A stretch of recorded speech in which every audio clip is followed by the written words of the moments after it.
ঢাকা সিলেট মহাসড়কে এক মর্মান্তিক সড়ক দুর্ঘটনায় শিশুসহ ৮ জন নিহত হয়েছেন। এ ঘটনায় আহত হয়েছেন আরও অন্তত ১৩ জন যাত্রী।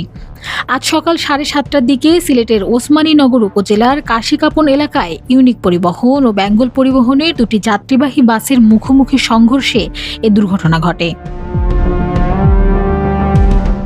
পুলিশ ও প্রত্যক্ষদর্শীরা জানান, ঢাকা থেকে সিলেটগামী ইউনিক পরিবহনের একটি বাসের সঙ্গে বিপরীত দিক থেকে আসা বেঙ্গল পরিবহনের একটি বাসের মুখোমুখি বিকট শব্দে সংঘর্ষ হয়।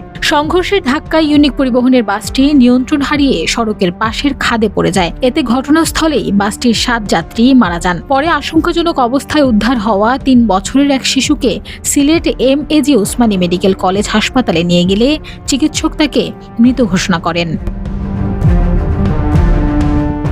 ঘটনার খবর পেয়ে স্থানীয় বাসিন্দা, ফায়ার সার্ভিস, ওসমানীনগর থানা পুলিশ ও শেরপুর হাইওয়ে পুলিশের দল দ্রুত ঘটনাস্থলে পৌঁছে উদ্ধার অভিযান চালান। দুর্ঘটনায় গুরুতর আহত ১৩ জনকে উদ্ধার করে Sylhet MAG Osmani medical college হাসপাতালে ভর্তি করা হয়েছে। ওসমানীনগর থানার কর্মকর্তা এবং শেরপুর হাইওয়ে পুলিশের দায়িত্বপ্রাপ্ত কর্মকর্তারা ঘটনার সত্যতা নিশ্চিত করেছেন। তারা জানান, প্রাথমিকভাবে নিহতের পরিচয় শনাক্ত করার চেষ্টা চলছে।